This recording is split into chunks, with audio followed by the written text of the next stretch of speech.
Olá, meus queridos trainees, como vocês estão? Então, eu me chamo Eldo e eu vou ficar responsável, pela aula de fluxo de desenvolvimento de vocês. Eu vou falar um pouquinho, o que é o fluxo e quais são as etapas que tem nele. E vou também falar um pouco de algumas tecnologias que vocês irão utilizar no trainee, mas para dar um direcionamento mesmo para vocês, para dar uma ajudada. Tá, mas o que é o fluxo, Bom, antes de falar do fluxo, acho que é importante falar da principal divisão que tem no desenvolvimento web, que seria o back e front. São áreas bem extensas e vocês provavelmente em algum momento já escutaram falar de desenvolvedor front-end e desenvolvedor back-end. Aqui no caso, no trainee, a gente vai ser desenvolvedor full stack, que seria a junção dos dois. Tá, o que é o front, O front é a parte do site onde fica o código que é visível para os usuários.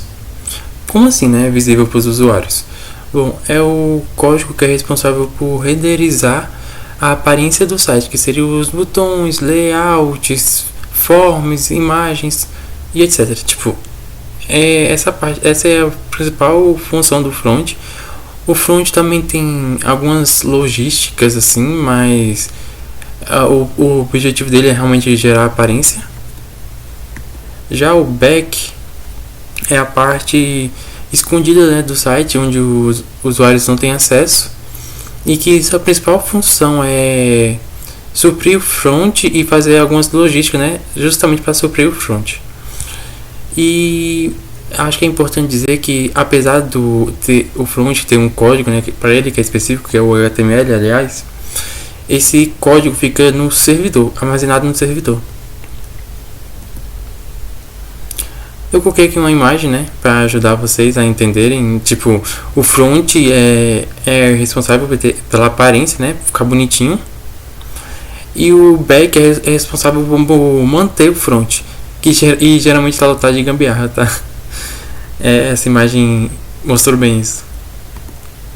Eu coloquei aqui também um exemplo prático de um código front-end. Como eu falei, apesar disso aqui ser um código front, é um código HTML, aliás, ele fica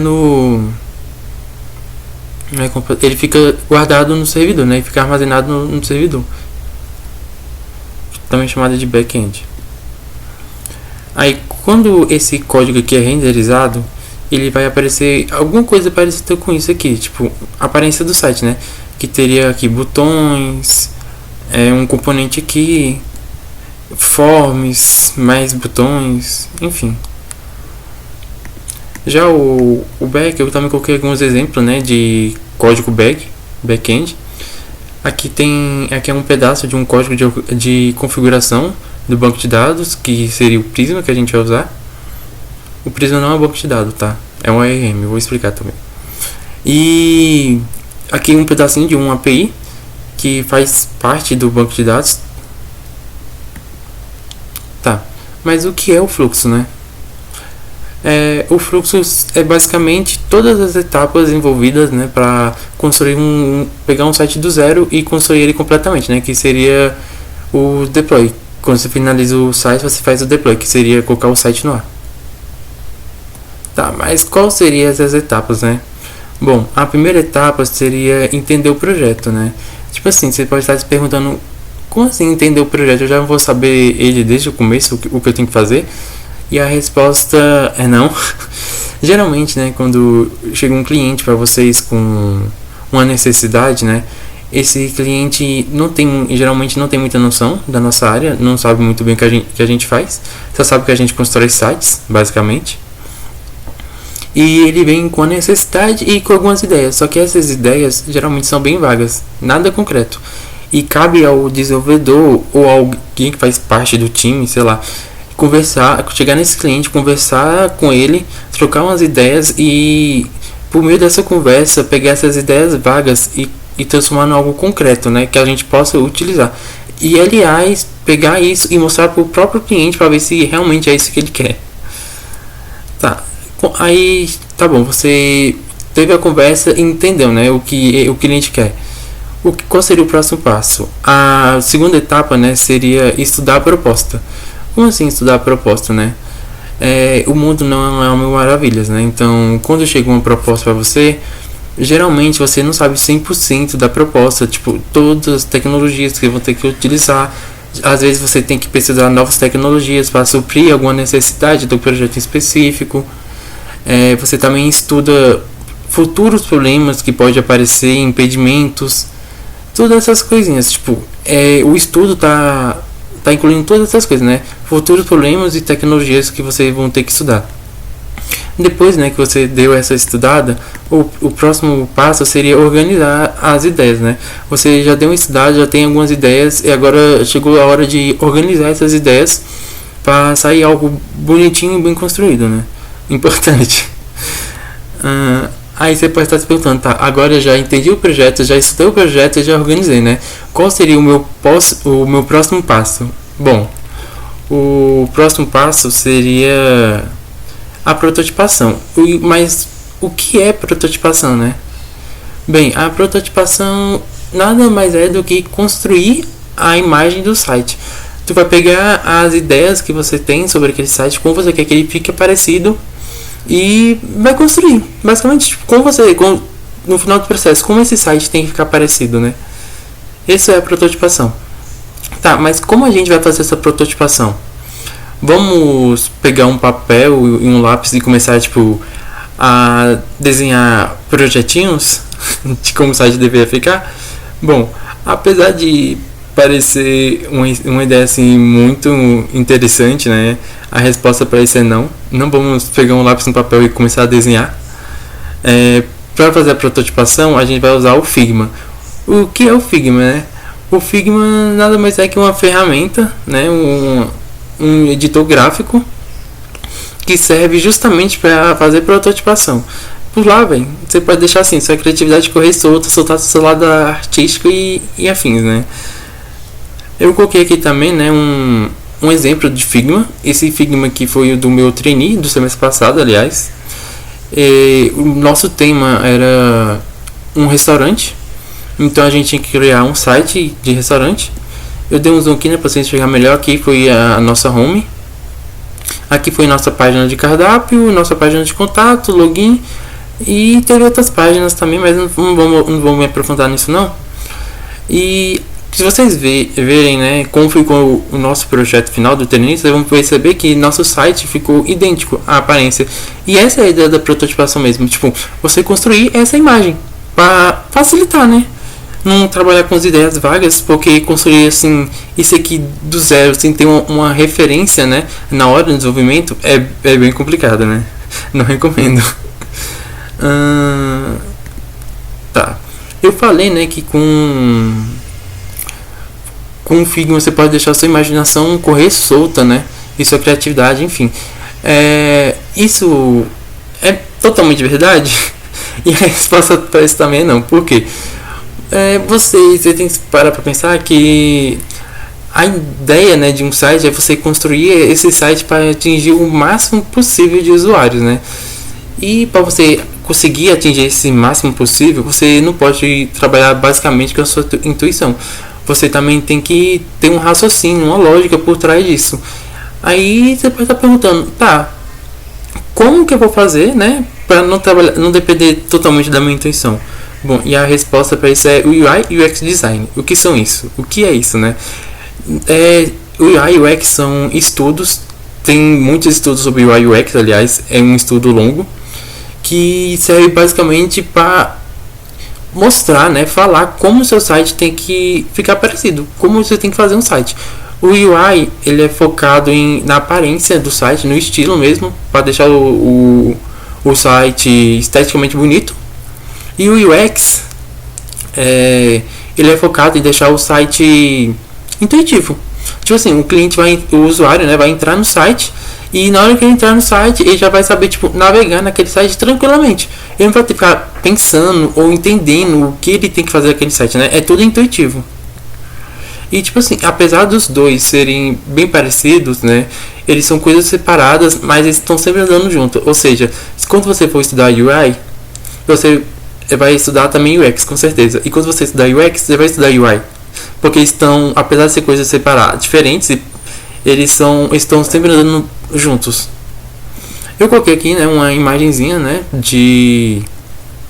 da diferença dos dois, né, para ajudar vocês. Como eu falei, o UI é focado no visual, nas cores, tipo, quantas cores, quais cores você vai colocar no site, para o site não ficar poluído ou feio, né?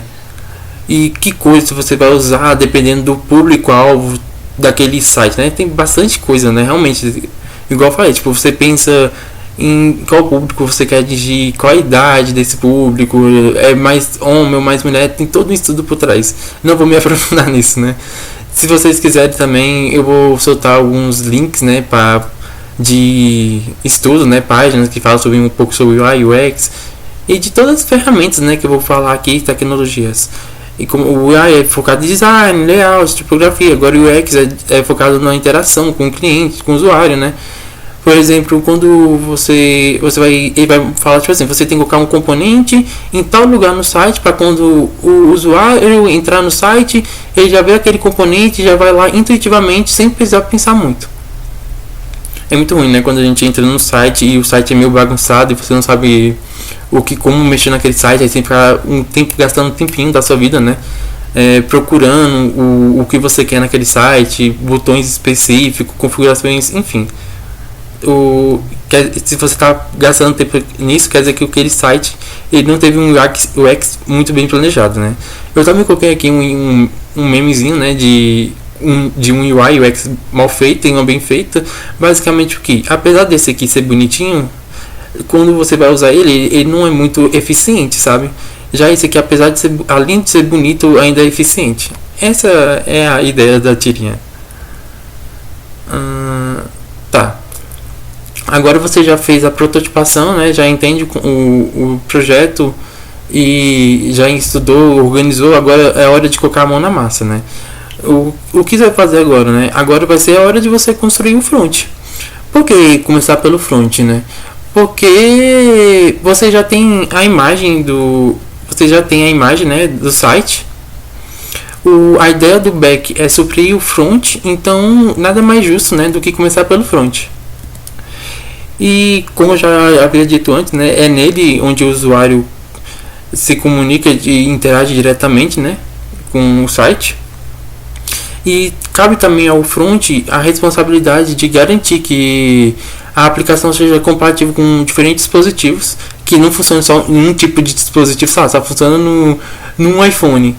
E só um específico não, a ideia do site é ele funcionar em todos os dispositivos, todos os celulares, todos os desktop, enfim. E também é responsabilidade do front deixar que esse site fica bonito em todos os tamanhos de telas possíveis, né? Porque desktop tem um tamanho, tablet tem um tamanho, celular tem um tamanho de tela, né? E a ideia é que esse site, dependendo do tamanho, né, o site vai se adequando ao tamanho. E o nome disso, né, do site se adequar ao tamanho da tela, se chama responsividade. E o front, né, tem algumas tecnologias que geralmente são utilizadas neles, que é o HTML, CSS, JavaScript, TypeScript e React, né. Eu coloquei asterisco nesse aqui específico, JavaScript e TypeScript, porque apesar de ser tecnologias usadas no front, ele também é muito utilizado no back-end, tá? HTML, né? O que seria o HTML? HTML é uma linguagem de marcação de texto ou hipertexto, enfim. Ele é utilizado na criação da aparência do site, documentação, ele que faz as marcações na página e tudo mais. E ele também usa marcadores, né? O que são marcadores? Os marcadores são chamados de tags, que são pedaços, tipos, não sei explicar muito bem, mas eu vou mostrar a imagem, eu vou mostrar e vai ficar mais claro. Mas é basicamente marcação, tipo, para marcar o que é o que na página, né? O que significa cada marcação, o que é aquela coisa na página. Enfim, e esses tags podem ser links, botões, imagens, vídeo e etc. Ele pode ser bastante coisa. Aqui eu coloquei uma imagenzinha, né? Uma tag, ó. Essa head é uma tag, essa div é uma tag, um H1 é uma tag, H1 é tag que significa título, tá? Aqui é uma tag form, section, input, que é para colocar dados. Enfim, tudo isso aqui de vermelho são tags e cada tag que é uma tag imagem, cada tag tem um significado, né? Vocês vão se aprofundar e entender isso quando vocês verem aula de HTML e CSS. E eu queria também comentar, né, que eu coloquei o porquê eu coloquei essa imagem aqui do Brook, né? Que é basicamente um comparativo, né? Porque é muito falado, né, que o HTML ele é o esqueleto do nosso site. Vocês vão entender isso mais pra frente. Agora, o que é o CSS, né? O CSS é uma linguagem de estilo que é usada basicamente, né, para embelezar o HTML. Eu coloquei uma imagem aqui também para vocês entenderem. Tipo, o HTML é a estrutura, por isso que eu falei que ele é tipo o esqueleto do site. E o CSS é o corpo do site, né, o que deixa ele bonitinho. E eu também coloquei um exemplo prático, né, do código do CSS, que aqui foi do meu código do meu trainee também. Eu estava deixando o meu cardápio, né, mais bonito, que eu estava dando algumas características, né, para cada tag do meu site.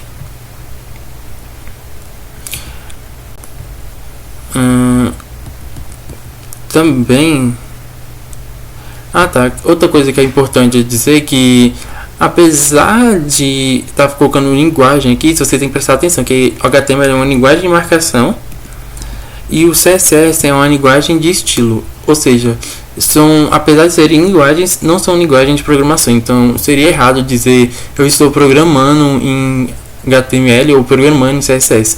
O certo mesmo, né, falar seria eu estou desenvolvendo em HTML e CSS.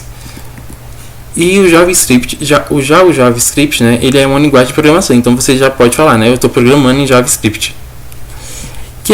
Ele serve basicamente para no lado do front, né, ele serve basicamente para dar uma dinamicidade no site. Como assim, né? Ele, como eu falei também, né, ele é tanto usado no back quanto no front. No front ele é mais ligado para dar uma logística, né, fazer operações, funções, e já no front ele é focado mais em dar uma dinamicidade. Como assim, né? Como eu já falei também, né, o HTML seria o esqueleto do site, o CSS seria o corpo do site e o JavaScript seria a alma do site. Como assim a alma do site? Ele aqui, apesar que você pode deixar um site com HTML, você pode deixar um site bonitinho, né?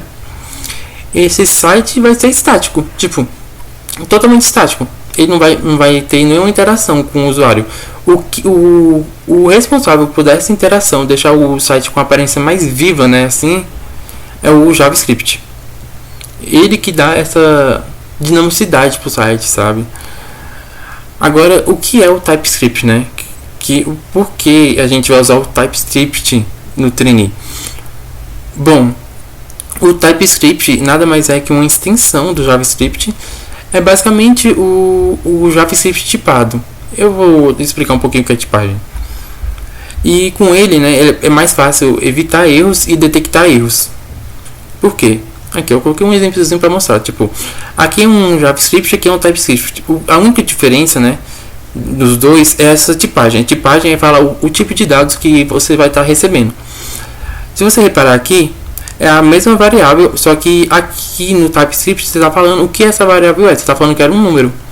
E por que isso pode até parecer, mano, vai dar mais trabalho, colocar mais informação. Por que eu vou fazer isso? Para evitar erros, né? Porque aqui no JavaScript, você aqui está esperando um número, né? Você sabe que está esperando um número, é uma soma, né? Você leu. Só que o computador não entende muito bem isso. E se você tagar um string aqui, que seria palavras, né, por exemplo, um tipo de dado, outro tipo, ele vai dar erro, mas só que não vai indicar onde está esse erro. Você vai ter que depurar todo o site, entender, né, onde está esse erro. Já com o TypeScript, né, como você já indicou qual o tipo de dado que você vai receber aqui, essa tipagem, se você tacar um string aqui onde estava esperando um número, ele na hora vai indicar, mano, você está colocando um string onde é um número, conserta isso aí, vai dar erro. Por isso, por questão dessa facilidade, para evitar esses erros, a gente usa o TypeScript. Agora, o que é o React, né? Bom, o React é uma biblioteca, né, JavaScript, que serve para desenvolvimento web, e ele é focado na criação da interface, né, com o usuário, o UI. E ele faz E ele faz parte, né, de trecho de funções que são chamadas de componentes, que são reutilizáveis. Como assim? Eu coloquei um exemplo aqui, né, de um código React. O código React também, apesar de ser front, ele também está armazenado no servidor. Todos os códigos estão armazenados no servidor. Se vocês separarem aqui, nesse cantinho index.tsx, essa terminação tsx já é um bom indicativo, geralmente, né, ele está indicando que esse código que vai aparecer, ele está sendo construído em React. Se você reparar também, outro indicativo, né, esse aqui é um componente React de contato, que vai gerar a página de contato. E componentes React também, diferente de componentes HTML, os componentes começam com letra maiúscula. Se você reparar aqui, ó, é um componentezinho, né, uma tag, e ele começa com letra minúscula. Isso aqui é HTML, isso aqui é React. E dentro do React também ele não tem só componentes, ele também tem alguns eventos e hooks. Eu não vou me aprofundar, mas aqui é um exemplo de hook, os states. Isso vai ficar, quem vai detalhar isso vai ser a pessoa responsável, né, pela aula de React. Tá, continuando, né. Agora bora pro back-end, né. Você já terminou, né, de construir a sua aparência do site, agora a gente vai pro back-end. Mas isso eu vou deixar para a próxima aula, né, para não ficar muito lotado de informações para vocês. Essa aula vai ser separada em 3 aulas, tá? Uma focada no desenvolvimento das etapas no front, e o outro no back, e um para gerência. Enfim.